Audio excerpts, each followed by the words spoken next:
সাহাবা বা সাহাবী কাকে বলে বিশ্বনবী রাহমাতুল লিল আলামিনকে যা ঈমানের সাথে দেখেছেন এবং ঈমান নিয়ে মৃত্যুবরণ করেছেন তাদেরকে সাহাবী বলা হয়। এই হলো সাহাবীর একটা ব্যাখ্যা। এই ব্যাখ্যায় আবার আব্দুল্লাহ ইবনে উম্মে মাকতুম পড়ে না, কারণ যেহেতু উনি চোখে দেখে না।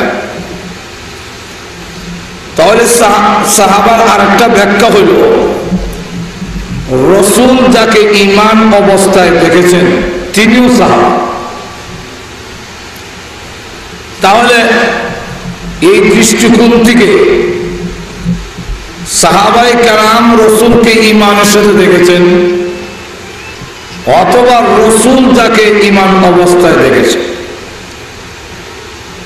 তাহলে যদি কেউ বলে রাসূল এখানে আইসুন, উনি দেখছেন কিনা এটা তো একটা প্রশ্ন দাঁড়ায়। আর উনি না দেখলো রাসূল উনারে দেখছেন, যদি হয় না আমিও দেখছি না রাসূলে দেখছে না, এটা কি জাতের আওয়াজ হয়ে গেল? ঠিক না? ঠিক না। আর যদি হয় দেখিলেছি তাহলে কি এরা সাহাবী হয়ে গেছে? তো যার রাসূলকে ঈমানের সাথে দেখেছেন উনাদের মর্যাদা, উনাদের সম্মান হযরত ওমর ইবনুল খাত্তাব রাদিয়াল্লাহু আনহু থেকে বর্ণিত মারফু হাদিস। আল্লাহর রাসূল বলেন, মান রাআনি মুসলিমান লাম তামাসসুন নার। যেই ব্যক্তি আমাকে ঈমানের সাথে দেখেছে, মুসলমান অবস্থায় আমি নবীরে দেখছে, তাকে জাহান্নামের আগুন স্পর্শ করবে না। সাহাবায়ে কেরাম রাসূলকে দেখার বিনিময়ে সুজুদে দেখছেন। এই দেখা ঈমানের সাথে দেখার সওয়াবটা যদি এক পাল্লায় রাখা হয়, রাসূলকে যারা দেখছেন না তাম জিন্দেগীর সমস্ত সওয়াব যদি তার আরেক পাল্লায় ওজন দেওয়া হয়, সাহাবায়ে কেরাম রাসূলকে ঈমানের সাথে দেখার সমান সওয়াবও সকলের সওয়াব মিল্লা হবে। আর তো জোরে কোন এই জন্য আব্দুল্লাহ ইবনে মুবারক রাহমাতুল্লাহ আলাইহিকে জিজ্ঞাসা করা হয়েছিল যে আমিরে মাবিয়াকে পঞ্চম খলিফা বলা হয় যিনি রাসূলকে ঈমানের সাথে দেখেছেন। আবার উমর ইবনে আব্দুল আজিজ তাকেও ইসলামের ইতিহাসে পঞ্চম খলিফা বলা হয়, কিন্তু উনি সাহাবী দেখছেন, রাসূল দেখেন নাই। তো এই দুইজনের মধ্যে কার সম্মান মর্যাদা বেশি? আব্দুল্লাহ ইবনে মুবারক রাহমাতুল্লাহ আলাইহি বলেন যে সাহাবায়ে কেরাম রাসূলকে যারা দেখেছেন তাদের সাথে অন্যের তুলনা কি হবে? সাহাবীরা যে যুদ্ধের ময়দানে যেতেন, তাদের নাকে যে গুড়ার নাকে যে ধুলা ঢুকতো, অথবা গুড়া দৌড়লে পায়ে যে ধুলাবালু লাগে, এই ধুলাবালু যদি এক পাল্লায় ওজন দেওয়া হয়, আর উমর ইবনে আব্দুল আজিজের মতো এমন কোটি কোটি ওলি যদি আরেক পাল্লায় রাখা হয়, তথাপিও সাহাবায়ে কেরামের গুড়ার নাকের অথবা পায়ের ধুলার ওজন বেশি হবে। আর তো জোরে কর না। এক বুজুর্গ মুরাকাবা করলেন। এই মুরাকাবা হইল নিজের মর্তবা মর্যাদা দেখার জন্য। তো মুরাকাবা করলো, আমার স্তর, আমার মর্যাদা কতটুকু আল্লাহর দরবারে গেল, এটা দেখবার লাগে মুরাকাবা বসে। মুরাকাবা বয়ে দেখে দুইটা পাও দেখা যায় খুব কালা আর রেল লাইনের মতো হারা।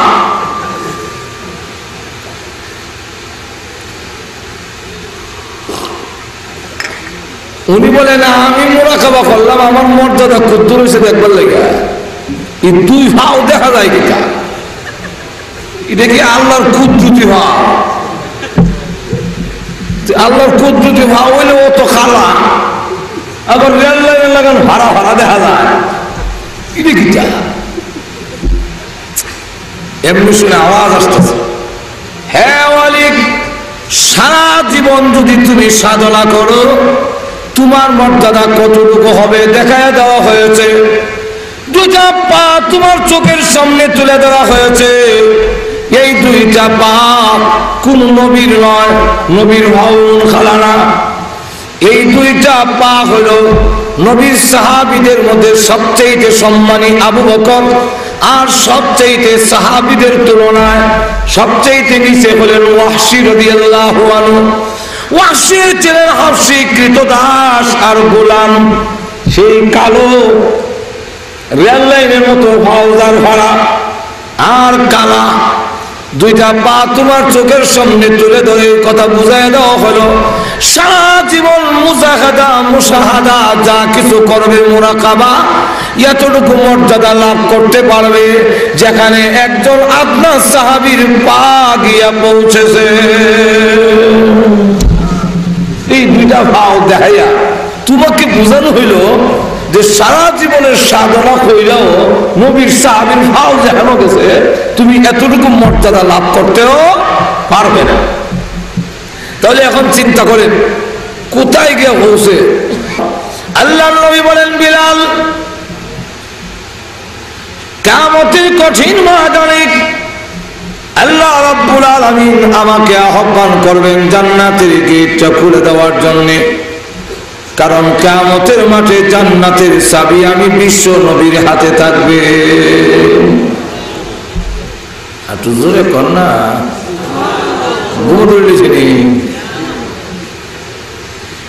সব নবীরা যখন জান্নাতের গেটে যাবে, আল্লাহর নবী বলেন জান্নাতে গিয়া যখন আহ্বান করবে, ও জান্নাতের প্রহরীরা গেটটা খুলে দাও। জান্নাতের ভিতর থেকে ডাক আসবে, আপনাকে পরিচয় দিন, আমি আদম আলাইহিস সালাম, বেয়াদবি মাফ করবা। জান্নাতের গেট খোলার সময় এসে না।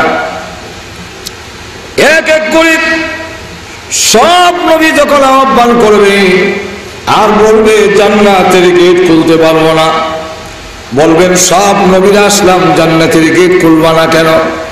ডাক দিয়ে বলে জান্নাতের তালা বাইরে দিয়ে ওই তালা খুলুন, চাবি তো আমাদের হাতে নাই। চাবি কার কাছে? চাবি বিশ্ব নবী রাহমাতুল লিল আলামিনের কাছে। বিশ্ব নবী কি আসেন নাই? ওনাকে বলেন না চাবি দিয়া তালাটা খোলার জন্য? উনি তো এখনো আসে নাই। উনি কোথায়? উনি এখনো কিয়ামতের কঠিন ময়দানে উম্মতি উম্মতি বলে কান্দে। উম্মতের চূড়ান্ত ফয়সালা না শোনা পর্যন্ত একটা কদম জান্নাতের দিকে বাড়াবে না। আল্লাহ ডাক দিয়ে বললেন, বিশ্ব নবী জান্নাতের গেটটা খুলে দিন। আল্লাহ রাসূল বলেন, বিলাল, জান্নাতের গেট খোলার জন্য আমি যখন উঠে আরোহণ করব, ওই উটটা যদিও দেখতে উটের মতো, কিন্তু তার পাগুলো হাড্ডি, রক্ত আর মাংসের দ্বারা হবে না। হাড্ডিগুলো ইয়াকুত আর জবরদস্ত পাথরের দ্বারা তৈরি হবে। ও বিলাল, কিয়ামতের মাঠে তখন তুমি কালো বিলালকে ডাকা হবে আমার উটের লাগাম ধরার জন্য। হে বিলাল শোনো, কিয়ামতের কঠিন ময়দানে আমি উঠে আরোহণ করব, আর তুমি নিচে থেকে আমার উটের লাগাম ধরে ধরে আল্লাহর তৈরি জান্নাতের ভিতরে তুমি আমার সাথে জান্নাতে ঢুকবে। আল্লাহ রাসূল বলে আলাদা আলাদা ভাবে বলেছেন। কোন কোন সাহাবী সম্পর্কে বলেছেন, হযরত ওমর রাদিয়াল্লাহু আনহু সম্পর্কে বলেন, হে ওমর, আমি যখন জান্নাতের ভিতরে ভ্রমণ করতে গেলাম তখন দেখি এমন সুন্দর বালাখানা, যাকে দেখে আমি নবীর আকর্ষণ হয়ে গেল। আমিও বালাখানার দিকে তাকাই রইলাম। ফেরেশতারা এসে বলে, ওগো নবীজি, ওই ঘরের দিকে এইভাবে তাকায় আছেন, ঘরটা কার জানেননি? রাসূল বলেন, না। ফেরেশতারা বলে, আল্লাহ এই সুন্দর ঘর তৈরি করেছেন কুরাইশের এক যুবকের জন্য। রাসূল বলেন, ওই যুবকের নামটা কি? ফেরেশতারা বলেন, এই যুবকের নাম হলো হযরত ওমর। এই সুন্দর বালাখানা তৈরি করেছেন ওমরের জন্য। আল্লাহর রাসূল বলেন যে আমার উম্মতের মধ্যে এমন এক ব্যক্তি আছে যাকে চিনি, যার বাক্যও আমি চিনি। 8টা বেহেশতের প্রত্যেকটা দরজার থেকে ডাক আসবে যে হে মহান অতিথি, আপনি আমার দরজা দিয়ে বেহেশতে ঢুকুন। তখন সালমান ফারসি রাদিয়াল্লাহু আনহু দাঁড়ায় কয়, ইয়া রাসূলুল্লাহ, ইয়া হাবিবাল্লাহ, আপনার ওই সাহাবীকে যখন চিনেন তার বাক্যও চিনেন, তার নামটা হইলেন না, এই সাহাবীকে? আল্লাহ রাসূল বলেন এই সাহাবীর নাম হলো আবু বকর সিদ্দিক। নবীর সাহাবায়ে কেরামের ব্যাপারে আল্লাহ রাব্বুল আলামিন বলেন, রাদিয়াল্লাহু আনহুম ওয়া রাদু আন। আল্লাহ রাব্বুল আলামিন বলেন সাহাবীদের প্রতি আমি রাজি আর সাহাবীরাও আমার প্রতি রাজি। এই সার্টিফিকেটটা সাহাবায়ে কেরাম ছাড়া আমাদের প্রতি রাজি আল্লাহ, এমন সার্টিফিকেট নাই। এখন আছে আর দুজন এখন আছে। তাহলে সাহাবায়ে কেরাম আল্লাহর নবীর সান্নিধ্যে থেকে তাদের সম্মান আর মর্যাদা পৃথিবীর সবচেয়ে বেশি। আল্লাহ রাসূল এক হাদিসের মধ্যে উল্লেখ করেছেন, আমার উম্মতের মধ্যে সবচেয়ে প্রধান, সবচেয়ে বেশি নম্র, সবচেয়ে বেশি দয়ালু তিনি হলেন আবু বকর সিদ্দিক। এই জন্য আমরা খুতবার মধ্যে প্রত্যেক দিন আমরা জুমার শেষ খুতবায় এই হাদিস আনা হয়েছে। খুতবাতুল আহকামের মধ্যে قال النبي صلى الله عليه وسلم ارحم امتي بامتي ابو بكر واشدهم في امر الله عمر। একজনের একটা গুণ কোয়ালিটি ধরেছেন রাসূল এই হাদিসের মধ্যে বলেন যে আমার উম্মতের মধ্যে সবচেয়ে দয়ালু হলেন, সবচেয়ে নম্র হলেন আবু বকর সিদ্দিক। ওয়া আশাদ্দুহুম ফি আমরিল্লাহি উমর, আল্লাহর উমর আমরি হুকুমের বেলায় সবচেয়ে শক্ত এবং কঠোর হলেন হযরত উমর। আর ওয়া আকদাহুম আলী, বিচারের বেলায় সবচেয়ে ন্যায়পরায়ণ হলেন হযরত আলী। আর হযরত উসমান সম্পর্কে বলেন যে উসমান হলেন আর আরহামু উম্মতি বি উম্মতি আবু বকর ওয়া আশাদ্দুহুম ফি আমরিল্লাহি উমর ওয়া আকদাহুম উসমান রাদিয়াল্লাহু আনহু সম্পর্কে বলছেন যে তিনি সবচেয়ে বেশি শরমওয়ালা, সবচেয়ে বেশি লাজুক ছিলেন। এত লাজুক আর এত শর্মিন্দা আর কেউ ছিলেন না। ন্যায় বিচারণে হযরত আলী রাদিয়াল্লাহু আনহু ছিলেন প্রধান। এই সাহাবায়ে কেরামের মধ্যে সবচেয়ে প্রধান হলেন সাইদ সাহাবী। সুতরাং আল্লাহ রাব্বুল আলামিন জানায় দিয়েছেন, রাসূল হাদিসের মধ্যে বলে দিয়েছেন। আরেক হাদিসের মধ্যে আল্লাহ রাসূল বলেন, আল্লাহ আল্লাহ ফি আসহাবি লা তাত্তাখিযুহুম গরাদাম মিন বাদি ফামান আহাব্বাহুম ফাবিহুব্বি আহাব্বাহুম ওয়া মান আবগাদাহুম ফাবিবুগদি আবগাদাহুম। আল্লাহ রাসূল বলেন যে শোনো, আমি পৃথিবীর থেকে বিদায় হওয়ার পরে আমার সাহাবায়ে কেরামকে সমালোচনার পাত্র বানায়ো না। যত বাতিল দল আছে সকল বাতিল দলের প্রধান আক্রমণের টার্গেট হলো সাহাবায়ে কেরাম। হক না হক বুঝবেন কেমনে? সাহাবায়ে কেরাম হলেন মাহকারী। এজন্য আল্লাহ রাব্বুল আলামিন এক আয়াতের মধ্যে বলছেন, ওয়াইযা ক্বিলা লাহুম আমিনু কামা আমানান নাস। আল্লাহ রাব্বুল আলামিন বলে মুনাফিকদেরকে যখন বলা হয় যে তোমরা ঈমান আনো, যেভাবে ঈমান এনেছে মানুষেরা দিয়ে সাহাবায়ে কেরাম বোঝানো হয়েছে। সাহাবায়ে কেরামের মতো ঈমান যদি আনো, এই ঈমান আল্লাহর দরবারে গ্রহণযোগ্য হবে। সুতরাং সাহাবায়ে কেরামের ঈমানই হলো আমাদের ঈমান আল্লাহর দরবারে গ্রহণযোগ্য হওয়ার জন্য। সাহাবায়ে কেরামের আমল হলো আমাদের আমল আল্লাহর দরবারে গ্রহণযোগ্য হওয়ার জন্য। সাহাবায়ে কেরামই হলো আমাদের জন্য সত্যের মাপকাঠি। সাহাবায়ে কেরামকে দোষারোপ করলে আল্লাহর রাসূল বলেন, যদি তাদের সাথে মহব্বত রাখো আমার সাথে মহব্বত রাখা হবে, তাদের সাথে যদি দুশ্মনী করো তাহলে আমার সাথে দুশ্মনী করা হবে। যার এক দুইটা ঘটনা হইলই আমরা বুঝিলে বা কইতাম নি না, অসুবিধা হইতেছে আরো তো যখন কইতাম নি। এর মধ্যে একটা ঘটনা হইল যে ইরাকের এক শিয়া আবু বকর সিদ্দিক আর উমর রাদিয়াল্লাহু আনহুমা দুজনের খুব গালাগালি।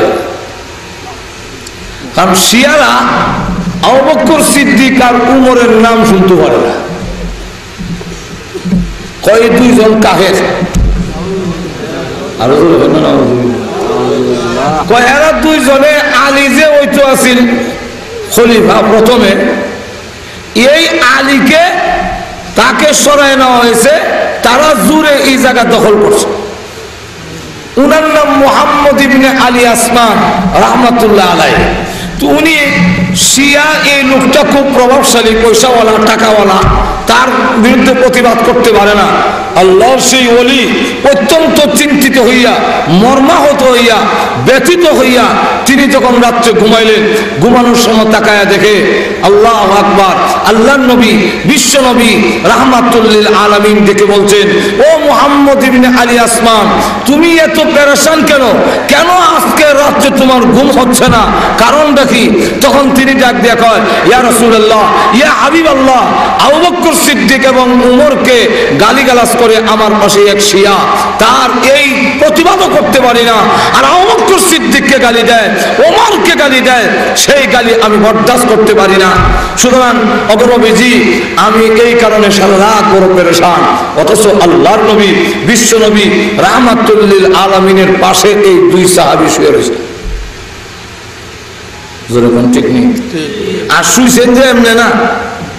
আবু বকর সিদ্দিক রাদিয়াল্লাহু আনহু, ওনাকে যখন নাকি আল্লাহর নবী রাহমাতুল্লিল আলামিনের রওজা শরীফের পাশে নিয়ে যখন জিজ্ঞাসা করা হলো, ইয়া রাসূলুল্লাহ, ইয়া হাবিবাল্লাহ, আপনি যদি অনুমতি দেন আপনার পাশে শোয়াবো, আর না হয় দূরে কোনো কবরস্থানে নিয়ে যাব।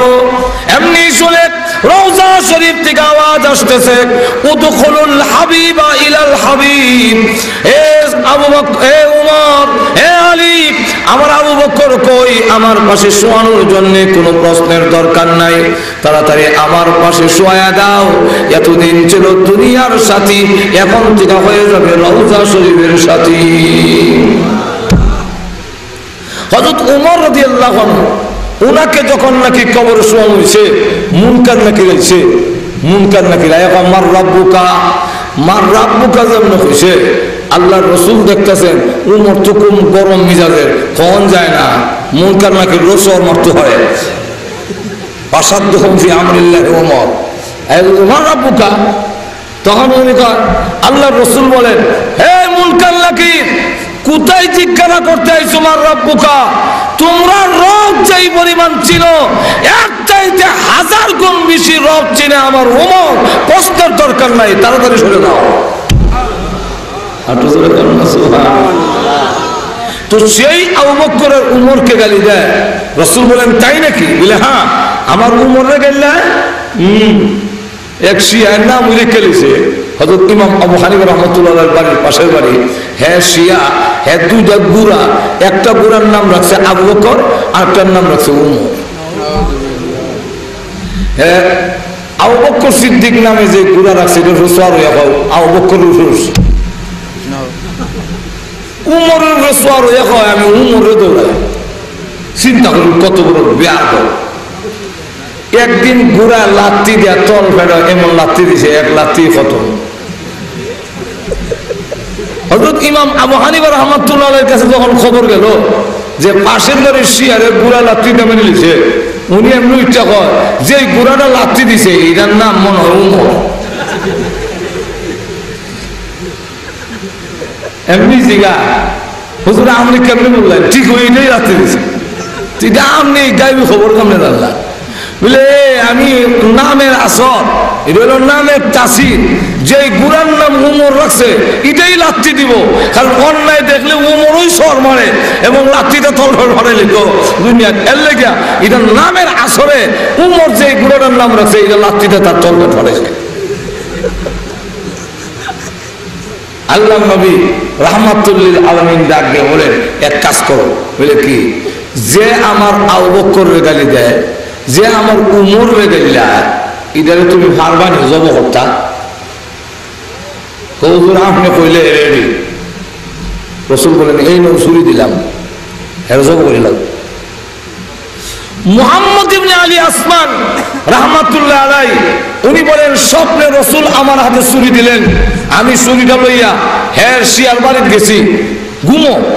ঘুমোতে কি দেখি স্বপ্নে তার বাড়ির গেইও গেছি, গিয়া দেখি মেইন গেট খোলা, বাড়ির ভিতরে ঢুকলাম, ঢুকিয়া গিয়া দেখি বাড়ির গেইটও খোলা, সব কুদরতি খোলা। আমি ভিতরে ঢুকলাম, ঢুকিয়া গিয়া দেখি গর্দের একটা ঘুমাইয়া খালি শ্বাস ফেলা। আর এমনি আল্লাহর রহমতে গলার মধ্যে ছুরি লাগাইয়া এক করে জবক হইয়া আমি দুইটা আমার বাড়িতে ঢুকলাম, ছুরি হলাইয়া দিলাম, ঘুম ভেঙে গেল। এমনি শুনি আমার পাশের বাড়ির শেয়ার বাড়ির থেকে চিল্লাচিল্লির আওয়াজ না যায়। আমি ঘুম থেকে উঠতে কইলাম, হ্যাঁ ভাই চিল্লান এখানে বলে এই বাড়ির মালিক রে কে যেন ঘুমের মধ্যে জবক হয়ে গেছি। আমি দৌড়ে গেলাম, কারণ আমার সকল আর এখন চিল্লি দুইটা মিলে এত আমার কাছে আশ্চর্য লাগতেছে। আমি গেলাম, গিয়া দেখি আল্লাহর কসম করে বলি স্বপ্নের মধ্যে আমি তার গলার যেই জায়গায় ছুরি লাগাইছিলাম ঠিক এই জায়গায় ছুরি লাগাইয়া তার দেহ থেকে মাথা বিচ্ছিন্ন করা হয়েছে। তখন আমি বুঝতে পারলাম আল্লাহর নবীর দুশমন সাহাবায়ে কেরামকে যারা গালি দেয় এতে যে রাসূল দুঃখিত হয়, রাসূল যে কষ্ট পায় তার বাস্তব প্রমাণ আমি নিজে দেখে ফেললাম। এই জন্য আল্লাহর নবীর সাহাবায়ে কেরাম, এখন আসুন সাহাবায়ে কেরামের এত সম্মান এত মর্যাদা যে আল্লাহ রাব্বুল আলামিন তাদের প্রতি জান্নাতের সার্টিফিকেট দুনিয়াতে দিয়েছেন। আর আল্লাহর নবীর সাহাবীর দুনিয়ার মর্যাদাও তামাম উম্মত তাদের সমান, তামাম পৃথিবীর ওলি গৌস কুতুব মিলে সাহাবায়ে কেরাম সমান হবে না। এর কারণ কি? এর কারণ হলো সাহাবায়ে কেরাম ইসলামের জন্য, দ্বীনের জন্য, আল্লাহর নবীর ভালোবাসার জন্য যে প্রমাণ দৃষ্টান্ত দেখাইয়া গেছেন পৃথিবীর কেউ তা দেখাইতে পারবে না। আর তো জোরে কর না, আশিকে রাসূল তো দাবি করা যায়, কিন্তু বাস্তবে প্রমাণ করা বড় কঠিন। সাহাবায়ে কেরাম ছিলেন সত্যিকারের আশিকে রাসূল, আশিকে রাসূল, আর আমরা হইলাম আশিকে জিলাপি। আমরা আশিকে ব্যবস্থা, আশিকে জিলাপি। আশিকে জিলাপি কেমনে? আশেক দুই রকম, একদল আশেক হলো ব্যক্তির আশেক, আরেক দল হলো ব্যক্তির মালের আশেক। ঠিক নেই? আরো এখন যেমন এক্সাম্পল দেখেন, আমরা মাঝে মাঝে রাস্তার মধ্যে লাগাল ভাইয়া অনেকে আছে চা খাওয়াইবার লেগে, ফান খাওয়াইবার লেগে দরকার হয় গাড়ির সাক্ষাৎ তুলে করে দিব তো ফান খাওয়াইতো। এমনও ঘটনা আছে আমার রাস্তা আটকাইয়া খবর আমার ঘরে একটু উঠোন লাগবো বলে ভাই আমি আখর গিয়া ট্রেন করতাম, আমি ভ্রমণ করে যাবো। না না ট্রেন যেত না। আরে ভাই ট্রেন যাবো কি? কোন ট্রেন যেত না, খাওয়ান লাগবো। তারপর জোর করে নিয়ে ব্রিজ থেকে বের করিয়া আমার আঙ্গুর খাওয়াইলো, তরমুজ খাওয়াইলো। কিন্তু আমি এদিকে ট্রেন নাই। পরে এক ট্রেন আইলো, ভাবলাম যে একটা টিকিট কেটে জিগাইলাম এটা ভ্রমণ করে ধরবো নি আখর থেকে, বলে হ্যাঁ ধরবো। টিকিট কাটতে নিলাম ভ্রমণ করে, ওখান গাড়ি উঠলাম দেখি ব্রাহ্মণ করে স্লো হয় না। তখন জিগাইলাম বৈরব ধরবো নি, ধরতে পারে বৈরব গাড়ি স্লো হয় না। তো জিগাইলাম ভাই এটা দিয়ে এখনো স্লো হয় না, এটা ধরবো নি। একজনকে জিগাইলাম, ডাকার আগে কোনো স্টপেজ নেই। এখন আমি কেমন আজাবো করলাম, একটু টিকিট ব্রাহ্মণ করে পর্যন্ত টিটি যদি দেখে আমার টিকিট নাই তো ভাবলে পত্রিকা তুলে দিব, মোল্লারা টিকিট করে না। আর আমিও তো সিটও নাই, উবাইয়া কতক্ষণ যাওয়া যায়, সারা রাত খালি একবার বাথরুমও যায়, একবার আয়, তারপর টিটি দেখে দৌড়তে গিয়ে বাথরুমও যায়। ওটা কইরা এরপরে দেখি ট্রেন এক জায়গায় স্লো হয়েছে, আমিও নামছি, নেমে দেখি টঙ্গি লেহা। আর মসজিদে উনি মুয়াজ্জিনে আজান দেয়, আল্লাহু আকবার। সারা রাত আমার ট্রেনও দাঁড়ানো। পরের দিন আমার বাড়ি আইতে আইতে দিনের একটায় ঘুরে আবার বাড়িতে গিয়ে এক তরমুজ আর আঙ্গুরে আমার ওটা বসে। ইবেলা যে খাওয়াইলো ইমাম হুজুর হান খাওয়াবে লেগে, চা খাওয়াবে লেগে তো ভাবো গম পাইবার কোনো আশা নাই, চাকরিও হয়তো না। তাহলে কোন আশায় খাওয়াইছে? এক মহব্বত, যে ওনারা মহব্বত করলে হয়তো পরকালে কিছু নাজাত করতে পারে, এই মহব্বত উঠতে খাওয়াইলো।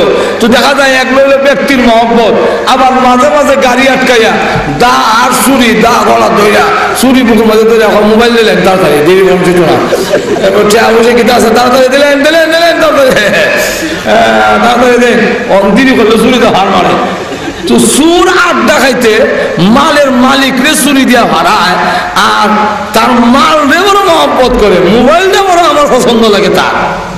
ঠিক যেরকম ঠিক কিনা?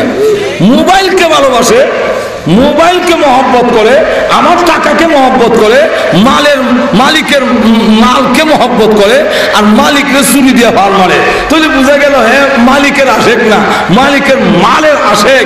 ঠিক তেমনি ভাবে সাহাবায়ে কেরাম ছিলেন সত্যিকারের ব্যক্তিগত রসুলের আশেক, আর আমরা হইলাম দাড়ি রাখি না, নামাজ পড়ি না, মুখ দিয়ে কানো লাগায়, গাঞ্জা খায়, আবার কয় আশিকে রসুল, হ্যাঁ চুরি দিয়ে রসুলের কলজা ছড়ায়, রসুলের কথা মানে না, কিন্তু রসুলের নাম দিয়া জিলাপি খাইবার লাগে 1 নম্বর, তুষাসিন্নি খাইবার লাগে 1 নম্বর, তাহলে বোঝা গেল এরা রসুলের আশেক নয়, এরা হলো তুষাসিন্নি আর জিলাপির আশেক। যেরকম ঠিক না, রসুলকে আঘাত দেয়, রসুলের চুরি দিয়ে হারায়, কিন্তু রসুলের নাম দিয়া মাল কামাই করার ব্যবস্থা আছে। যেরকম ঠিক কিনা, আরো যেরকম সাহাবায়ে কেরাম ছিলেন সত্যিকারের আশিকে রাসূল, সব কিছু ছেড়ে দিতে রাজি, বাড়িঘর ছেড়ে দিতে রাজি, সব কিছু ছাড়তে রাজি, জীবন দিতে রাজি, তথাপি আল্লাহর নবী বিশ্ব নবী রাহমাতুল লিল আলামিনকে ছেড়ে দিতে রাজি না। একটা ঘটনা কইতাম নি, আরো জোরে কোন না, অসুবিধা হইতেছে। ঘটনা আল্লাহর নবী বিশ্ব নবী রাহমাতুল লিল আলামিনের দরবারে একজন কালো সাহাবী আসলেন, তার নাম সাদে সালামী রাদিয়াল্লাহু আনহু, অত্যন্ত কালো, আবার গরীব। এসে বলেন ইয়া রাসূলুল্লাহ, ইয়া হাবিবাল্লাহ, আল্লাহর নবী গো, আমি গরীব, আমি কালো, এই কারণে আল্লাহ কি আমাকে জান্নাত দিবেন না? আল্লাহ রাসূল বলেন, সাদে সালামী, আমাকে দেখে তুমি ঈমান এনেছো, তোমার ভিতরে ঈমান আছে, আল্লাহর তৈরি জান্নাত তোমাকে কেউ আটকাতে পারবে না, আল্লাহর তৈরি জান্নাত তোমার নসিব হয়ে যাবে। এই কালো সাহাবী কয়, তাই যদি হয় তো বোঝা যায় আমার দাম আছে, তো মুসলমানরা তার মেয়ে, তার হুরি আমার কাছে বিয়া দেয় না, এখানে যেরকম ঠিক কিনা, গরিব আর খালা হয়ে বিদায় করে দিলেন, রসুলকে দেয় না, বলে না। তোর নবী বলেন, তাকে আমি আজকে মজলিসও দেখতেছি না। এই সাহাবীর নাম হলো আমর ইবনে ওয়াহাব সাকাফি রাদিয়াল্লাহু আনহু, তাকে আমি দেখতেছি না। যদি থাকতো তাহলে আমি ডাইরেক্ট প্রস্তাব দিতাম, যেহেতু আজকের অনুষ্ঠানে মজলিসে মাহফিলে নাই, তুমি যাও আমার পক্ষ থেকে গিয়া বিয়ার প্রস্তাব দাও। তার এক মেয়ে আছে খুব সুন্দর, রাসূল বলেন শুনছি খুব খুবসুরত মহিলা, এমনকি মদিনার লোকেরা তার টাইটেল দিছে হুরে মদিনা, মদিনার হুর করি, যাও প্রস্তাব নিয়ে যাও। হযরত সাদ সালামী রাদিয়াল্লাহু আনহু ওনার বাড়ির সামনে গিয়া কয়, আসসালামু আলাইকুম। ওয়া আলাইকুম সালাম। বাড়িতে আসেননি? কহা বাড়িতে আসি। তো আপনার মেয়েকে তুমি করতে গেছো? উনি কয়, আনা মিন রাসূলিল্লাহি সাল্লাল্লাহু আলাইহি ওয়াসাল্লাম, আমি রাসূলের পক্ষ থেকে এসেছি। কেন আইছো? আপনার মেয়ে সুন্দরীকে আমার কাছে বিয়া দেওয়ার জন্য প্রস্তাব নিয়ে এসে। এই সাহাবী তখন বুঝতে পারছে না যে বিশ্বনবী রাহমাতুল লিল আলামিন যে উনারে বানাইছে, মনে করছে রাসূলের দরবার থেকে উচ্চা ডাইরেক্ট আমার বাড়িতে এসে বিয়া করতে।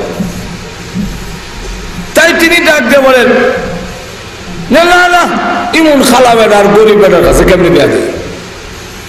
প্রস্তাব ফিরাই দিয়েছে। হযরত সাদ সালামী রাদিয়াল্লাহু আনহু তখন ডাক দিয়া কয়, দিলে দেন, না দিলে নাই। আল্লাহ রাসূল বলছেন আমি জান্নাতি, আপনার মেয়ে না দিল জান্নাতের হোর বড়ি আমার জন্য অপেক্ষায় আছে। আর তো আসতে বলছো কইয়া যায়, মেয়ে ডাক দিয়া কয়, আব্বা, ইয়া আবি আন্নাজা আন্নাজা, নিজেকে রক্ষা করুন, নিজেরে বাঁচান। ওহী নাজিল হওয়ার আগে, আয়াত নাজিল হওয়ার আগে দৌড় দেন। আরে কিতা আয়াত নাজিল হইতো? কি আয়াত নাজিল হইতো? কেন বলে আপনি এখনো ঠার হয়েছেন না। হে আব্বা শুনুন, ওই যে একটা লোকের প্রস্তাব আপনি প্রত্যাখ্যান করলেন, ফিরাইয়া দিলেন, উনি যে আল্লাহর নবীর পক্ষ থেকে এসেছে, আপনি কি খেয়াল করেননি? তার প্রস্তাব যদি আপনি প্রত্যাখ্যান করেন, ফিরাইয়া দেন, বিশ্ব নবী নারাজ হয়ে যাবে। বিশ্ব নবী নারাজ হলে মহান আল্লাহ নারাজ হয়ে যাবে। আল্লাহ যদি নারাজ হয়ে যায় আপনার বিরুদ্ধে কোরআনের আয়াত নাযিল হয়ে যেতে পারে। বাবা তখন ডাক দিয়া কয়, আমি তো আসলে এই কথা খেয়াল করছি না, আমি তো মনে করছি এমনিটাই রেখে বিয়া করতো। রসুল যে বলেছেন এই কথাটা তো আমি খেয়াল করিনি। তারা ছিল সত্যিকারের আশিক রসুল। দৌড়ে গেছে রসুলের দরবারে, গিয়া বলেন ফিদাকা আবি ওয়া উম্মি ইয়া রাসূলুল্লাহ, আমার মা বাবা আপনার জন্য কুরবানি হোক। এই কালো সাদে সালামি তাকে কি আপনি পাঠিয়েছিলেন আমার কাছে আমার মেয়ের প্রস্তাব দিয়া? বলে হ্যাঁ। আমি বুঝতে পারিনি, আমার মাফ করে দেন। আর বাবা দৌড় দেওয়ার আগে মেয়েকে জিজ্ঞাসা করে, মা আমি যে যাব, আমি যদি রসুলের প্রস্তাব, এই কালো সাহাবীর প্রস্তাব গ্রহণ করি, তো তোমার মতামতটা তো লয়ে যাওয়ার দরকার। তোমার মতামত কিটা, তুমি রাজি কিনা এটা তো আগে জানান লাগে। তখন তিনি ডাক দিয়া কয়, আমি রাজি না না রাজি এটা কি আবার ওয়াজ করে কম লাগলো? আপনি কি আমার বক্তৃতা দ্বারা বুঝতেছেন না? মা তুমি তো ছেলে দেখো নাই, ছেলে কিন্তু খুব কালো, আবার গরিব, তোমার ভরণ পোষণ করতে পারবে না। মেয়েটা ডাক দিয়া কয়, আব্বা ছেলে কালো না দলক, ছেলে গরিব না ধনী তা আমি জানতে চাই না। আমার নবী বিশ্ব নবী রাহমাতুল লিল আলামিন যখন চয়েস করেছেন ওই ছেলে জান্নাতি হবে, তাকে যদি গ্রহণ করতে পারি, দুনিয়ার জীবনে হয়তো কালো হওয়ার কারণে চোখের দৃষ্টি কম হবে, ধন সম্পদ না থাকার কারণে দুনিয়াতে হয়তো কষ্ট হতে পারে, কিন্তু ওই কালো ছেলেকে যদি গ্রহণ করতে পারি তার হাত ধরে আল্লাহ তুই জান্নাতে যেতে পারবো। কারণ স্বামী যদি জান্নাতি হয়, স্ত্রী তার আঙ্গুল ধরে ধরে জান্নাতে যাবে। সুবহানাল্লাহ বলবেন না? আব্বা জান এমনি দৌড় দিয়েছে, নবীর দরবারে গিয়া বলেন, আপনি কি সাদে সালামিকে পাঠিয়েছিলেন? বলে হ্যাঁ। ওগো নবীজি, আমি আমার মেয়ের রাজিনামা সহ হাজির হয়েছি, আমার মেয়েও রাজি। আল্লাহর নবী বলেন, তুমি যখন রাজি হয়েছো এক্ষুনি বিয়া পড়াইয়া দিলাই, বিয়া হয়ে যাক। ও সাদে সালামি, ভালো বাড়িতে বিয়ে করবা, বেটা হইলো মদিনার চৌধুরী, আবার মেয়েও খুব সুন্দরী, মোহর তোমার দিতে হবে। কত দিতাম মোহর? 400 দিরহাম। হযরত সাদে সালামি রাদিয়াল্লাহু আনহু ডাক দিয়ে বলেন, ইয়া রাসূলুল্লাহ 400 দিরহাম দিব দূরের কথা, 1 দিরহামও আমার পকেটে নাই। আল্লাহর নবী বিশ্ব নবী রাহমাতুল লিল আলামিন ডাক দিয়া বলেন, ও সাদ বিয়ে হয়ে যাক। 400 দিরহাম নিযুক্ত হয়ে বিয়ে হয়ে গেল। আল্লাহর নবী বলেন, এখন তুমি যাও উসমান গনির কাছে গিয়ে বলবে আমি বিশ্ব নবী বলেছি তোমাকে 200 দিরহাম দেওয়ার জন্য। এরপরে যাবে আরেকজন ধনী সাহাবী, যার নাম আব্দুর রহমান ইবনে আউফ, জান্নাতের সার্টিফিকেট প্রাপ্ত সাহাবী। যদিও তিনি ধনী, জান্নাত কিনেছেন, এত বড় ধনী ছিলেন। কিতাবে লেখেন আব্দুর রহমান ইবনে আউফ রাদিয়াল্লাহু আনহু 1000 উট ছিল, 1000 ঘোড়া, 1000 উট, মানে ওই যুগে বর্তমান যুগে 1000 গাড়ির মালিক, প্রাইভেট কারের মালিক, 1000 ঘোড়া, 10,000 ছাগল। উনার তদানীন্তন সময় ব্যাংকে যে স্বর্ণের টাকা জমা ছিল, ব্যাংক ব্যালেন্স, তদানীন্তন সময়ে 10 কোটি 20 লক্ষ দিনারের মালিক ছিলেন। কিতাবে লেখেন উনার আওলাদেরা উনার ইন্তেকালের পরে স্বর্ণের টুকরাগুলো লোহা দিয়া সেদাইয়া ভাগ করতে গিয়া কুড়াল মুতা হয়ে গেছে স্বর্ণ খাইয়া। সুবহানাল্লাহ বলবেন? সুবহানাল্লাহ। এখন চিন্তা করেন কেমন ধনী, ধনী হওয়ার পরেও জান্নাত থেকে পিছাইতে পারে নাই, জান্নাতের সার্টিফিকেট কিনেছে। তাহলে বোঝা যায় ধন হইলে জান্নাতও কিনন যায়, আবার ধন হইলে জাহান্নামও। ওনারা প্রত্যেক বছর এইভাবে একটা মাহফিল দেয়, আর এমন লন্ডনীয় আছে, লন্ডন থেকে আয়া বিশালের লড়াই লাগায়। আরো তো আসেনি না, তো বেশ কম আসেনি, বিশাল দিয়ে মারল। আবার কয় জিতিল রে জিতিল, অমুক দল জিতিল, সারাদিনের কষ্ট, খুশি ভাইয়া তুষ্ট।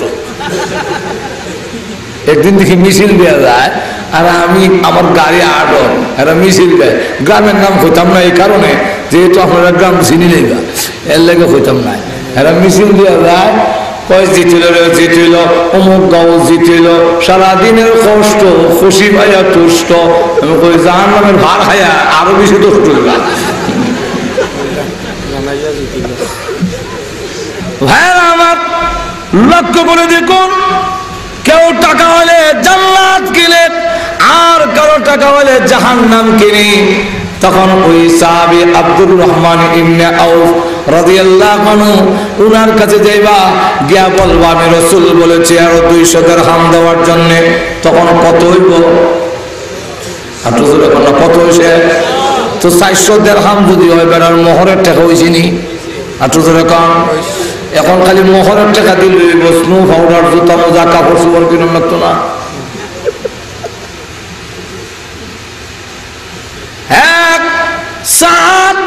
এবার একজনের নাম বলল, যে গরিব অথচ দানশীলের মধ্যে 1 নম্বর, তার নাম হলো হযরত আলী। তার কাছে যাইবা, আলী এমন গরিব 4 দিন যায় চুলায় আগুন ধরে না, পেটের খিদার কারণে রাস্তায় গিয়ে হাঁটে শীতের মধ্যে। আল্লাহর নবী একদিন দেখে দেখে বলেন, হে আলী, এই প্রচন্ড শীতের মধ্যে রাস্তার মধ্যে কেন তুমি হাঁটাহাঁটি করো? হযরত আলী রাদিয়াল্লাহু আনহু বলেন, ওগো আল্লাহর নবী, পেটের খিদায় আর ঘরে থাকতে পারছি না, এই জন্য বের হয়ে গেছি, ঘুমও ধরে না। দেখবেন সেহরি খাইয়া ঘুমাইলে আর টাইমও তুলন যায় না, এমন ঘুম লাগে। আর জোহরের নামাজের পরে দেখবেন মসজিদে মুসল্লি দেখাইলে কইরায় একজনের ঘুমও ধরে না। রমজান মাস তোরকম ঠিক, হ্যাঁ, পেটে মুখ চাললে ঘুমও ধরে না, খালি কইরায় অগলামে ঠিক ঘুমে ধরে না, রাস্তায় বের হয়েছে। আল্লাহর নবী ডাক দিয়ে বলেন, ও আলী, তুমি পেটের খিদায় রাস্তায় হাঁটবে, একটা খেজুর দেওয়ার মতো তৌফিক আমার নাই, আমার কোনো খেজুর নাই। আলী, যাও, ওই যে খেজুর গাছটা দেখা যায় তার কাছে গিয়ে বলবে আমি বলেছি খেজুর দেওয়ার জন্য। হযরত আলী রাদিয়াল্লাহু আনহু বলেন, আমি খেজুর গাছের কাছে গিয়ে দেখি খেজুর থাকবে দূরের কথা, ভালো করে পাতাওই নাই, সিজন না। ডাক দিয়ে বললাম, ও খেজুর গাছ, আল্লাহ নবী যার খাতিরে तमाम পৃথিবী আল্লাহ সৃষ্টি করেছেন, সেই বিশ্ব নবী রাহমাতুল লিল আলামিন বলেছেন কিছু খেজুর দেওয়ার জন্য। তখন ডাক দিয়ে বলেন, এমনি হযরত আলী বলেন, আমি খেজুর গাছকে বলতে দেরি হয়েছে, আল্লাহর কসম করে বলি, প্রত্যেকটা ঢাল থেকে তাজা তাজা খেজুর পড়তে 1 সেকেন্ড দেরি হইল না। তখন আমি খেজুর উঠাইয়া একটা কুসতই আর একটা মুহ দেই। তাকে হযরত আলী জিজ্ঞাসা করেন, তোমার তো তাহুরি গেছে, কি জ্বর উঠছে, তুই কিছু চাইনি, রুটি আনতাম নি বা কিছু আনতাম কিনা খাও? হযরত ফাতেমা রাদিয়াল্লাহু আনহা বলেন, আমার একটা ডালিম খাইতাম মন চাইছে। তো হযরত আলী দৌড় দিছে বাজারে, গিয়া একটা ডালিম এসে লই আইতাছে। ফেরেশতারা বইয়া বইয়া মাথে। নবীর সাহাবীদের বৈশিষ্ট্য হইল তারা দানশীলতার মধ্যে 1 নম্বর। আরেকজন ফেরেশতা উঠে কয়, তাক লই দেয়, না তাহলে কেনা খানে দেয়। তখন আরেক ফেরেশতা কয়, না, নবীর সাহাবীদের অবস্থা হইল তা হোক আর না তা হোক, নিজে না খাইয়া আরেকজনকে দিলায়। এমনি আল্লাহ ডাক দিয়া কয়, ঝগড়া করে লাভ নাই, ওই আলী যাইতাছে, পরীক্ষা করিলাম। এমনি ফেরেশতা মুসাফিরের সুরত ধইরা সাদ উইরা রাস্তার দাঁড়াইয়া উবাইয়া কাঁপতাছে। তো হযরত আলী জি, ভাই কেউ ভাই, বাড়ি কই তোমার? বলে, আমি একজন মুসাফির হতি। তোমার কি?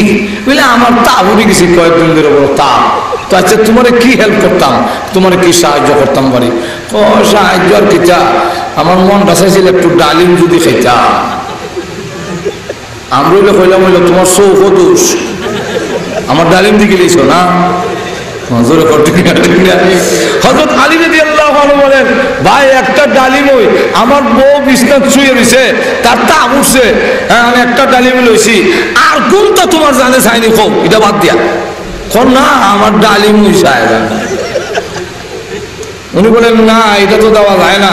তখন ফেরেশতা বুঝি লেছে সাহাবাই কেরামের কাছ থেকে আদায় করতে হইলে আল্লাহর নাম না ভুলে দিত না। তখন এমনি ডাক দিয়া কয় যে আল্লাহর ওয়াস্তে একজন মুসাফির বিমারি অসুস্থ যদি সাহায্য করেন আল্লাহর ওয়াস্তে। হযরত আলী বলেন তুমি আমার আল্লাহর নাম কইলিছো তো আর দিন ফেলা যায় না, তোমারও তো বঞ্চিত করতে পারি না, তো অর্ধেক করিলাই তুমি অর্ধেক খাও আর আমার বউর লেগে অর্ধেক নিব। তো ঠিক আছে অর্ধেক দেন। অর্ধেক দিছে বলে এখন কয় আপনি একটু বসেন, আপনি দেখে খাইলে আমার কিছু শান্তি লাগে।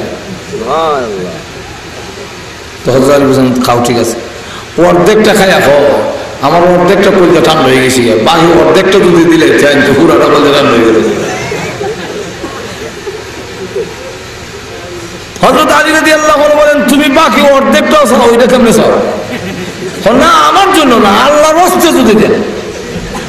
আবারও আল্লাহর নাম কইছ আমার বর থেকে আল্লাহর নামের ইজ্জত একটু জোরে কম বেশি না কম আরো জোরে কম। হযরত হুসাইন ছোট বাচ্চা প্রশ্ন করে বাবার কোন উঠা আপনি আমার উম্মে সুমা দিলা কেন? তখন আলী বলেন তোমার মায়া করে দিছি। তো আমার মায়া করে দিছেন, আমার ভাই হাসান রে আপনি মায়া করেন না? বলে হ্যাঁ তোমার বাইরেও করি। আচ্ছা আমরা দুই বাইরে করেন, আম্মারে মায়া করেন না? বলে হ্যাঁ তোমার আম্মারও মহব্বত করি। আচ্ছা আম্মারে মহব্বত করেন, আপনি কি নানাকে মহব্বত করেন না? বলে হ্যাঁ তোমার নানারও করি। আপনারারে করেন, আল্লাহরে মহব্বত করেন না? বলে হ্যাঁ আল্লাহরও মহব্বত করি। হুসাইন রাদিয়াল্লাহু আনহু ডাক দিয়ে বলে আব্বা এই মুহূর্তে যদি আল্লাহর পক্ষ থেকে বিশ্বনবী রাহমাতুল লিল আলামিন আপনাকে জিহাদে যাওয়ার জন্য আহ্বান করে আপনি কি আমাদের মায়ায় গড়ে থাকবেন না যুদ্ধের ময়দানে চলে যাবেন? হযরত আলী রাদিয়াল্লাহু আনহু বলেন আলী হুসাইন তুমি বড় শক্ত প্রশ্ন করে ফেললে। শোনো তোমাকে ভালোবাসি, তোমার ভাইকে ভালোবাসি, তোমার মাকে ভালোবাসি, কিন্তু আল্লাহ রাসূলকে কত ভালোবাসি তা জানো না? এই মুহূর্তে যদি রাসূল আমাকে জিহাদে যাওয়ার জন্য আহ্বান করে তাহলে তুই হুসাইনকে একটা আসার দিয়ে জমিন হালাইয়া যুদ্ধের ময়দানে শুধু যাবো তাই না, আমার এই জীবন আমার জান আল্লাহ রাস্তায় উৎসর্গ করার জন্য আমি প্রস্তুত আছি। হযরত আলী বলেন তুমি যখন আল্লাহর নাম ধরছো তো তুমি খাই বাকিটা দিয়া এখন বাড়ির দিকে যায়, এক কদম যায় আবার এক কদম ফিরছায়। যদি হাত আমার হইলা যে একটা ডালিম আনতা শোনা জামাই সকাল লেগে আমরা দেশের গৌর তো হইলে নজর এখন ঠিক তবু তুমি জানা হ্যাঁ ডালিমা আমার তো তোমার নাই বিয়া করছিল এখানে রোজা রাখিলে না ঠিক নেই। কিন্তু ফাতেমাতে মন বলবে না, নিজের কাছে ধরা, নিজের বিবেকের কাছে। আমার অসুস্থ বোর জন্য আমি একটা ডালিম নিতে পারলাম না, আমি তো নিজে আমার কাছে ধরা। হযরত আলী এক কদম যায় আবার মনে হইলে কি জব দেব এক কদম ফিরছায়। এরকম করে বড় গেছে কাছে গেছে গিয়া দেখে হযরত ফাতেমা যে বিছনাত শায়িত ছিল এখন উঠটা আড়াআড়ি হল। আল্লাহ তার যখন কিছু কমছে ডালিমের কথা ইয়াদ না হতো তো ঘরে ঢুকছে যতই মাতে ডালিমের মাঠটা যেমন না এটা বাঁশ কাটাই আসল আর রাত টাকা ডাইলাই এর হলো যেটা হলি ফল মনে যেই মাত্র খালি ঘুমাইছে এমনি দেখে দরজা তাকাই কে অত রাত্রে তো দরজা খুলো আনা সালমান ফার্সি, আমি সালমান ফার্সি। তো সালমান ফার্সি অত রাত্রে কেন হয়েছে? কয় আরে দরজা খুলো সুসংবাদ আছে। কি সুসংবাদ? বেহেশ থেকে তোমার লেগে ডালি হয়েছে। একটু জোরে কর না। রাসূলুল্লাহ আমাকে ডালিম দিয়ে পারেছে তাই নাকি? এমনি মনে হয়ে গেছে ওই যে আল্লাহ রাস্তায় এক দিছিলাম দরজা খুলছে ডালিমের ব্যাগ দিছে। তখন তিনি গনে 1 2 3 4 5 6 7 8 9 9 দিন দরজে না 9 হয়ে দিছে। হযরত আলী বলে, আমার আল্লাহ কোরআনে বলছেন 1 দিলে 10 দেয়, নই তো কেনে। হযরত সালমান ফার্সি কয়, তুমি কি তখন আল্লাহর সাথে লড়াই করবো না? ইচ্ছা আল্লাহ 10টা কইছিল, দিছেন না 9টা, তো রাখিলাম না, অসুবিধা কি? চা হযরত আলী বলেন, রাখতাম, মানতাম যদি আমার আল্লাহ বহিল হইতো। বহিলে কইলে দেখা দেয় না, লবণ বড় কঠিন, জোরে কোন ঠিক না। আবার আমার আল্লাহ যদি অভাবী হইতো তাহলে মানি নিতাম, আমার আল্লাহ তো অভাবী না, তাহলে আমি মানতাম খেলে 10 কইয়া 9 দিব কেমন আমার আল্লাহ? তাহলে তুমি কি নামছো এটা কো? না না, রসুল আমাকে দিয়া পাঠাইছেন, আমি শুধু বাহক। আল্লাহ রসুল বলছেন জান্নাত থেকে তোমার জন্য নেমেছে, তাহলে আমি না মানবো সামনে? তখন শেষে হযরত আলী কোনো অবস্থায় মানে না। হযরত সালমান ফার্সি কো, বাপরে বাপ, তোমার ইমান যত বড় সত্য আমি জানতাম না। আল্লাহ 10টা ওই দিছিল, একটা আমার ভগবান তো রেখেছিলাম। তোমার ইমানটা পরীক্ষা করবার লেগে যে তোমার ইমান কত বড় সত্য। এখন দেখলাম যে ইমান সত্য, নবীর সাহাবীদের ইমান এমন মজবুত ইমান, তারা 10 কইছে, 10ই বিশ্বাস করে। অতএব আল্লাহর এই 10 দিয়েছেন, একটা আমার পকেটে রাখছিলাম তোমার ইমানটা পরীক্ষা করার জন্য। দেখলাম তোমার বুঝাইতাম পারি না, এই নিয়েও 10 ঘুরাইয়া দিলাম। সেই হযরত আলী রাদিয়াল্লাহু আনহুর কাছে বলাইছে, যাও 200 দিরহাম গেল। হযরত সাদ সালামি রাদিয়াল্লাহু আনহু দৌড়ে গিয়া উসমান গনির কাছে কোন 200 দিরহাম দেন। রাসূল বলছেন, এমনি উনি 200 দিয়া কয়, এই নিয়ে আরো কয়েকটা বাড়াইয়া দিলাম। হাদিস শরীফের মধ্যে এসে বাড়াইয়া দিছেন, কিন্তু বাড়াইয়া কত দিছেন তার উল্লেখ নাই। আরো বাড়াইয়া দিলেন। এরপরে গেলেন আব্দুর রহমান নাওফের কাছে, তিনি দিলেন আরো 200 দিয়ে, আরো বাড়াইয়া দিয়া কয়, এই নো বাড়াইয়া দিলাম। রসুল যা কইছে তা যদি সমান সমান দেই, রসুলের কথাটার ইজ্জত থাকে না, এই নো আরো বাড়াইয়া দিলাম। হযরত আলীর কাছে গেছে, তিনিও বড় কষ্ট করিয়া 200 থেকে আরো বাড়াইয়া দিলেন। বাড়াইয়া যে কত এটার উল্লেখ নাই, কিন্তু 600 যে হইছে এর মধ্যে কোনো সন্দেহ নাই। হযরত আলী রাদিয়াল্লাহু, হযরত সাদ সালামি বলেন, 600 দিরহামের মধ্যে 400 দিরহাম রসুল বললেন মোহর দিয়া দাও। দিলাম মোহর। আর 200 দিয়া কইল, এই 200 দিরহাম দিয়া তোমার সুযোগ মতে, তোমার সুবিধা মতে মার্কেটে গিয়া জুতা মোজা কাপড় স্নো পাউডার যা লাগে কিনা তোমার বউ উঠে আইন। হযরত সাদ সালামি চিন্তা করেন, সাহাবায়ে কেরাম ভালোবাসা আশিক রসুল কারে কয়, ইয়াম নেতারা এত মর্যাদা এত সম্মান পাইনি। আমরা তো রসুলের আশিকে রসুলের কাছে দিও নাই, জোরে কোন ঠিক না? ঠিক না? এখন দেখা গেল হযরত সাদ সালামি 200 দিরহাম লইয়া একদিন বাজারে ঢুকছে, ঢুকে গিয়া জুতা মোজা কিনবো। বিচ্ছে যে কি আনন্দ, এটা বুঝাইবার কোনো ভাষা আমার নাই। যে বেটা লন্ডন বিয়া করে লেছে আর সিলেট শুক্রিয়া মার্কেটে ঢুকছে জিন্দাবাজার খাবার সুর, কিন্তু লন্ডন বিয়া ওনার কদিন করে লন্ডন যে মুভি, এই বেটার বিচ্ছে কি আনন্দ, এরা এই বেটা বুঝবো, আমি বুঝাইতে পারতাম না। সাদ সালামি রাদিয়াল্লাহু আনহু বলেন, মার্কেটের ভিতরে ঢুকলাম, কাপড় চোপড় কিনবো, এমনি শুনি একজন ঘোষক ঘোষণা দিয়া যায়, আসেননি বাজারে আল্লাহ রসুলের আশেক, আল্লাহ রসুলের আশেক বাজারের ভিতরে আসেননি। আল্লাহ রসুলের আশেক থাকলে তাড়াতাড়ি বাইরো, কাফিরদের সাথে বিশ্ব নবীর লড়াই শুরু হয়ে গেছে। হযরত সাদ সালামি রাদিয়াল্লাহু আনহু কয়, আমরাই কইলাম হইলে এমন যুদ্ধ আরো কতই হইব, আইব আর যাইব, আমি বিয়া করে রয়ে আগে বউ তুললে বাইতে নেব। সাদ সালামি রাদিয়াল্লাহু আনহু জিজ্ঞাসাও করলেন না, কে তুমি, ঘোষণা দিচ্ছ, জিজ্ঞাসাও করলেন না।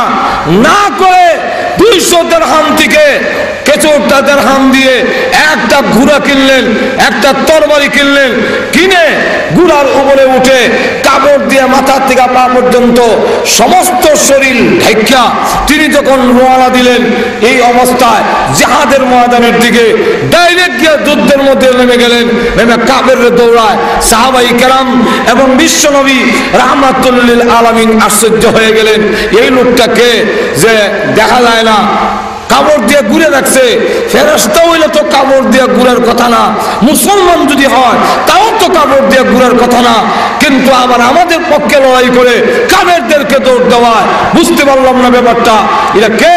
হঠাৎ করে যখন কাফেরদের উপরে হামলা করার জন্য কাপড়ের ভিতর থেকে তরবারি বের করছে, এমনি রাসূল চিৎকার দিয়ে বলেন, ও সাহাবীরা, ওই যে কালো হাতটা দেখা যায়, এই হাত তো আমার সাদে সালামীর হাতের মতো দেখা যায়। কিছুক্ষণ পরে দেখে কাফেরদের হামলা সাদে সালামী রাদিয়াল্লাহু আনহু আহত হইয়া রক্তাক্ত হইয়া গোড়ার উপর থেকে নিচে পড়ে গেছেন। তখন সাহাবীরা দরাদরি করিয়া রসুলের দরবারে আনলেন, আর তার রসুলের উরাতের মধ্যে সাদে সালামের মাথা রেখে ওনাকে শুয়াইলেন। উনি রক্তাক্ত অবস্থায়। আল্লাহর নবী জিজ্ঞাসা করেন, ও সাদ, কাপড় দিয়া শরীর ঢাকছিলে কেন? সাদে সালামী রাদিয়াল্লাহু আনহু ডাক দিয়ে বললেন, ইয়া রাসূলুল্লাহ, ইয়া হাবিবাল্লাহ, আল্লাহর নবী গো, কেন কাপড় দিয়া ডাকছি জানেননি? আপনি না আমাকে বিয়া করাইয়া দিয়ে আসছেন, বউ উঠাইয়া আনার তারিখ ছিল। আমি যদি যুদ্ধের ময়দানে যাই, কে জানে আপনি আমাকে রাস্তা থেকে ফেরত পাঠাইয়া দেন, আপনি যাতে আমাকে ফেরত দিতে না পারেন, কারণ ফেরত দিয়ে দিলে আমি আশিক রাসূল হতে পারবো না, আল্লাহ নবীর প্রেমিক প্রমাণিত করতে পারবো না। তাই মাথা থেকে পা পর্যন্ত কাপড় দিয়ে ডেকে ফেলেছি, যুদ্ধের ময়দানে আপনি যাতে ফেরত দিতে না পারে। আপনি শুনুন, আমার না চিনেন আল্লাহ নবী, বিশ্ব নবী রাহমাতুল লিল আলামিন চোখের পানি ছেড়ে দিয়া কাঁদলেন। সাহাবীরা জিজ্ঞাসা করেন, ইয়া রাসূলুল্লাহ, ইয়া হাবিবাল্লাহ, আপনি কেন কাঁদেন? আল্লাহর নবী ডাক দিয়ে বলেন, আমার সাদের মহব্বত দেখে, আমার সাদের ভালোবাসা দেখে, আমার সাদ আমার জন্য কি ভালোবাসা, আল্লাহর জন্য কি ভালোবাসা, তার ভালোবাসা দেখে আমি চোখের পানি সামনে রাখতে পারিনি। নবীজির চোখ মোবারক থেকে পানি সাদের চেহারায় যখন পড়েছে, রক্ত মাখা অবস্থায় চোখ খুলে বিশ্ব নবীর দিকে তাকায়া বলেন, ওগো নবীজি, কেন কাঁদলেন? আপনি চোখের পানি কেন ছেড়ে দিয়েছেন? আমি সাদকে আল্লাহর তৈরি জান্নাত পাবো না। এমনি আল্লাহ নবী ডাক দিয়ে বলেন, এ সাদ, শুনে রাখো, আমি নবী ঘোষণা দিলাম, তুমি যদি এই মুহূর্তে বিদায় হয়ে যাও, আল্লাহর তৈরি জান্নাত তোমার জন্য ওয়াজিব হয়ে যাবে। হযরত সাদে সালামী রাদিয়াল্লাহু আনহু, এই ছিল সাহাবায়ে কেরামের ভালোবাসা। আরেকজন সাহাবী যার নাম হলেন উকবা, তার ছেলে হলো বশির।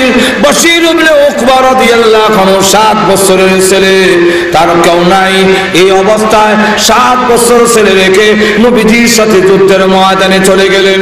বিশ্ব নবী যখন ঘুরে বাড়িতে আসলেন, বশির ইবনে উকবা রাদিয়াল্লাহু আনহু দৌড়ে গিয়ে আল্লাহর নবীর সামনে দাঁড়ায় বলেন, ইয়া রাসূলুল্লাহ, ইয়া হাবিবাল্লাহ, আমার আব্বা আপনার সাথে যুদ্ধের ময়দানে গিয়েছিলেন, আপনি আসলেন, কিন্তু আমার আব্বা দিয়ে এখনো এলো না। কোন সময় আসবে গো? সূর্য লাল হয়ে গেছে, আমার মা নাই, ভাই বোন কেউ নাই। রাত্রি হইলে আমি আমার আব্বার গলা ধরে ঘুমাই, আমার আব্বা দিয়ে এখনো আসলো না, আমি কার সাথে ঘুমাবো? আল্লাহর নবী চোখের পানি ছেড়ে দিয়া আকাশের দিকে চোখ খুলে কাঁদলে, খোদা গো, 7 বছরের বাচ্চাকে কি জবাব দিব? কেমনে বলবো তার বাবা জান্নাতে চলে গেছে? 7 বছরের বাচ্চা কি বুঝবে? নবী জবাব দেয় না, চেহারা ঘুরায় রেখে দিয়েছেন। ওইদিকে আবার গিয়া বলেন, ইয়া রাসূলুল্লাহ, সন্ধ্যা হয়ে যাচ্ছে গো, আমার আব্বা এখনো আইলো না, কোন সময় আসবে? আজকে রাত্রে আমি কার সাথে ঘুমাবো? আমার যে মা নাই, ভাই বোন কেউ নাই। আল্লাহ নবী আবার চেহারা ঘুরাইলেন। চতুর্দিকে যখন নবী যে চেহারা ঘুরাইতেছেন, কোনো জবাব দেয় না। বশির ইবনে উকবা আল্লাহর নবীর দুইখান কদম ধরে রেখে বলেন, ইয়া রাসূলুল্লাহ, ইয়া হাবিবাল্লাহ, ওগো আল্লাহর নবী, কথা বলেন না কেন? আমার আব্বা এখনো আসে নাই, কোন সময় আসবে গো? আল্লাহর নবী তখন আর সহ্য করতে পারলেন না, এমনি ডাক দিয়ে বলেন, রে বশির ইবনে উকবা, কান্দিস না, তোর বাবা আল্লাহর তৈরি জান্নাতের ভিতরে চলে গিয়েছে। এমনি বশির ইবনে উকবা রাদিয়াল্লাহু আনহু ধরে নবীর কদম ধরে কাঁদলেন, ওগো নবীজি, আমার আব্বা যে শাহাদাত বরণ করলেন, আপনার ডাকে চলে গেলেন, আপনার সাথে আপনার জন্য, আল্লাহর দ্বীনের জন্য, আল্লাহর জন্য জীবন দিয়ে দিলেন। উনি কি চিন্তা করার দরকার ছিল না আমি কার কাছে যাব? আমার মা নাই, মা থাকতো মার কাছে যেতাম, আমার ভাই বোন যদি থাকতো তাদের কাছে যেতাম। আমি আজকে রাত্রিটা কাকে আমি জড়াইয়া ধরে ঘুমাবো? কে আমাকে সাহায্য করবে? আমার আব্বা তো একবারও আমার কথা ভাবলেন না। আমি এখন কোথায় যাব, কার কাছে যাব? আল্লাহর নবী এমনি টান দিয়ে বুকের সঙ্গে জড়াইয়া ধরে বলেন, বশির ইবনে উতবা রে, কান্দিস না, চোখের পানি মুছে ফেল। তোর আব্বাকে জান্নাত থেকে এনে দিতে পারবো না, কিন্তু আমি নবী ঘোষণা দিলাম আজ থেকে বাকি জিন্দেগীর জন্য আমি মুহাম্মদ তোর আব্বা হয়ে গেলাম। চিন্তা করে, বাচ্চা হয়ে শোনা আছে, চিন্তা নাই, তাদেরকে বলা হয় আশিকে রাসূল। সাহাবায়ে কেরাম সত্যিকারের তারা ছিলেন, এই কারণে মর্যাদা আর সম্মানের উচ্চ মর্যাদায় গিয়ে পৌঁছেছেন সাহাবায়ে কেরাম। এই জন্য রাসূল বলছেন যে তাদেরকে মন্দ বললে আমাকে মন্দ বলা হবে, তাদেরকে যদি মহব্বত করো আমি রাসূলকে মহব্বত করা। জোরে কোন ঠিক না? ঠিক না? আরো জোরে কোন ঠিক না? ভাইরা আমার, আবার লক্ষ্য করে দেখুন, আল্লাহর নবী বিশ্ব নবী রাহমাতুল লিল আলামিন যখন ডাক দিয়ে বলেন জান্নাত তোমার জন্য ওয়াজিব হয়ে যাবে, এমনি যেই মাত্র এই কথা বলেছেন এমনি আল-সাদ সালামী রাদিয়াল্লাহু আনহু কিছুক্ষণের ভিতরে তিনি বিদায় হয়ে গেলেন। আল্লাহর নবী চেহারা ঘুরাই নিলেন আর বললেন ওয়াসালাল হাউজা, ওয়াসালাল হাউজা।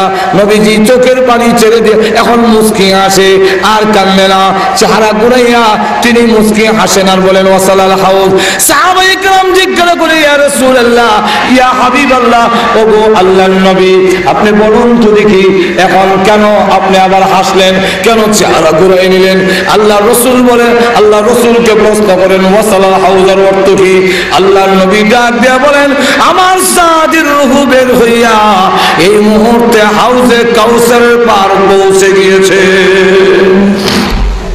আল্লাহ নবী আপনি মুস্কি হাসি দিলেন কেন এবং চেহারা ঘুরাইলেন কেন? আল্লাহ নবী বলেন চেহারা মুস্কি হাসি দেওয়ার কারণ আমার সাদের সালামের রূহ নেওয়ার জন্য জান্নাত থেকে হুর পড়িয়েছে, টানাটানি লাগাইয়া দিয়েছে, টানা হেসা শুরু করে দিয়েছে।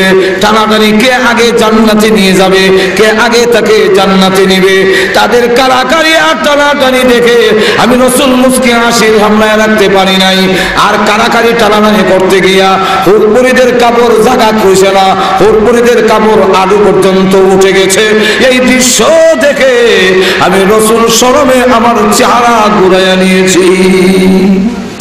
আমার এই জন্য সাহাবায়ে কেরাম হইল আমাদের জন্য, রাসূল আর সাহাবায়ে কেরাম আমাদের জন্য মাফকারী। আল্লাহ রাসূল বলছেন আলাইকুম বিসুন্নতি ওয়া সুন্নাতিল খুলাফায়ে রাশিদিন আল মাহদিয়িন, আমার সুন্নাত এবং খুলাফায়ে রাশিদিনের সুন্নাতকে তোমরা আঁকড়ে ধরো, কেউ তোমাদেরকে পথ হারা করতে পারবে না, পথভ্রষ্ট করতে পারবে না। আল্লাহ রাসূল বলেন আসহাবি কান নুজুম, আমার সাহাবায়ে কেরাম হলো আকাশের তারকার ন্যায়, বিআইয়িহিম ইক্তাদাইতুম ইক্তাদাইতুম, আমার সাহাবায়ে কেরাম যে কোনো একজনকে তোমরা যদি অনুসরণ করো, তাদেরকে যদি তোমরা আঁকড়ায় ধরো, তো তোমরাও হেদায়েত প্রাপ্ত হয়ে যাবে। জোরে কোন ঠিক না? ঠিক না? সাহাবায়ে কেরামের মর্যাদা আর সম্মান এই পর্যায়ে পৌঁছেছে, তাদের ত্যাগ তিতিক্ষা, তাদের যে কোরবানি দ্বীনের জন্য, এই কোরবানি আর কেউ দিতে পারবে না।